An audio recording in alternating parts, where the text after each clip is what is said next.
₹10,000 ઇનામી અને ખૂનના ગુનામાં છેલ્લા 15 વર્ષના સફળતા આરોપીને ઝડપી પાડતી સુરત શહેર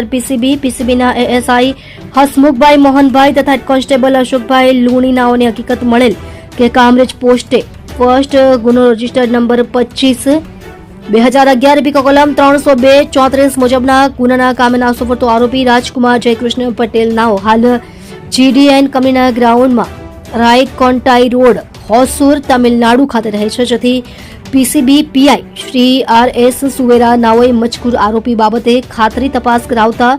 બાતમી હકીકત સાચી જણાય, જેથી ઉપરી અધિકારી શ્રી નાઓની મંજૂરી મેળવી આરોપીને પકડવા તાત્કાલિક એએસઆઈ હસમુખભાઈ મોહનભાઈ તથા હેડ કોન્સ્ટેબલ અશોકભાઈ લાભુભાઈ નાઓની ટીમ બનાવી જીડીએન કંપનીના ગ્રાઉન્ડમાં રાયકોન્ટાઈ રોડ હોસુર તમિલનાડુ ખાતે રવાના કરવામાં આવેલ, જે ટીમ દ્વારા આરોપી રાજકુમાર જયકૃષ્ણ પટેલ ઉંમર વર્ષ 40 રહે પંચોખર થાના ચોરાહત સિંધી મધ્યપ્રદેશ હાલ રહે જીડીએન કંપનીના ગ્રાઉન્ડમાં રાયકોન્ટાઈ રોડ હોસુર તમિલનાડુવાળાને દબોચી લેવામાં પીસીબીને સફળતા મળેલ છે.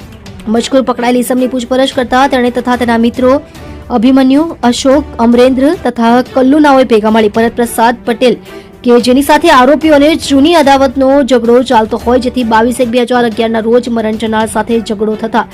આરોપીઓએ માથાના ભાગે લોખંડનો પાઇપ મારીને મોત નિપજાવેલ હતું, જે ગુનામાં તેને વોન્ટેડ બતાવેલ હોય. ગુનામાં પોલીસ તેને શોધતી હોય, જેથી મજકૂર આરોપી તેના વતનથી પણ નાસી જઈ છત્તીસગઢ, હૈદરાબાદ, તમિલનાડુ, બેંગ્લોર વગેરે અલગ અલગ વિસ્તારોમાં ડ્રાઇવિંગ કામ કરતો હોવાની હકીકત જણાવેલ છે, જેથી આ બાબતે સુરત ગ્રામ્ય જિલ્લાના કામરેજ પોલીસ સ્ટેશન ખાતે ખાતરી કરાવતા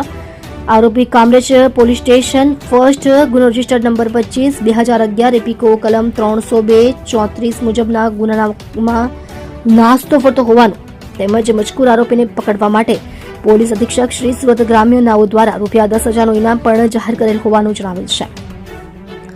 જેથી મજકૂર આરોપી વિરુદ્ધ કાયદેસરની કાર્યવાહી કરી આગળની તપાસ અર્થે તેનો કબજો સુરત ગ્રામ્ય જિલ્લાના કામરેજ પોસ્ટેને સોંપવા તજવીજ હાથ ધરવામાં આવેલ છે.